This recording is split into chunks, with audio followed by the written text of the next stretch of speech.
It's no secret that Pokemon games on Nintendo Switch have seen massive variations in quality, particularly the mainline games. On the same console, we have Pokemon Brilliant Diamond and Shining Pearl, and then we have Pokemon Scarlet and Violet, Pokemon Let's Go Pikachu and Eevee, and then Pokemon Legends Arceus.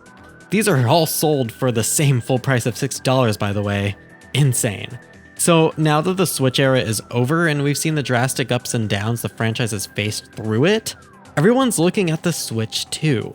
If reports on it are accurate, we're going to be seeing at least PS4 level capabilities and even a larger 8-inch OLED screen on release. A big question on people's mind once again though is, can Pokemon keep up?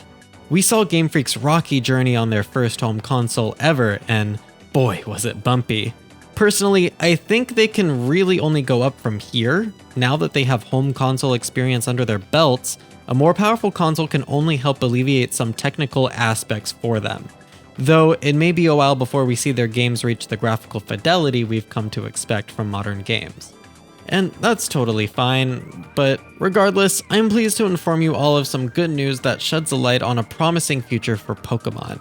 Some reports are coming in about Pokemon's development cycle, and the information is promising.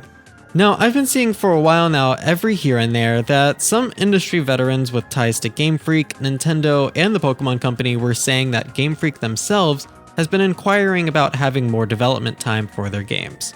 Obviously, I've been taking these reports with a grain of salt, but I do believe them to be true because GameFreak has been one of the worst victims of crunch hours we've seen in recent years.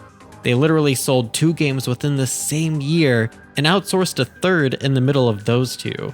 That's 3 mainline Pokemon games in a year, and the craziest part is that the 2 games GameFreak made were their highest quality and most ambitious yet. Those cracks definitely showed though with Scarlet and Violet's performance issues on release, but they managed to fix the memory leak, causing most of that a year after their release. No matter how you slice it, GameFreak's biggest weakness is their release schedule. Complaints that they're incompetent or lazy may or may not be accurate, but there's no way to know when they're forced by the Pokemon Company to shell out at least 1 game a year, and they still have less than 200 developers on their team. I honestly can't blame them for cutting corners at that point. The newest report though comes from Andy Robinson from the VGC. As Stealth reposted, Robinson's connections to the Pokemon Company have apparently made it very clear that the vocal outbursts from fans about Scarlet and Violet's performance issues were taken very seriously, and that they've even confirmed to him that they're already taking steps to adjust production practices for upcoming games. Here's Andy Robinson's original post too, for transparency's sake. Now, this isn't the first time the Pokemon Company has addressed quality concerns. Very soon after Scarlet and Violet released as a buggy mess, Nintendo themselves released an official statement about how they take feedback and quality of their games very seriously. As Nintendo is a crucial member of the Pokemon Company, it's clear that 2 of the 3 major branches of the Pokemon Company are desiring more development time for quality control. And with Creatures Inc. being the third party affiliated with the company, I imagine they would only agree with wanting a better work environment. Now, while these reports show promise for GameFreak having more time to develop their games, that's not a promise that we won't still see annual releases. We've already seen one example recently of a mainline game being outsourced to a different company to keep up with a holiday release. The Pokemon Company might still shamelessly stick to that by outsourcing more games.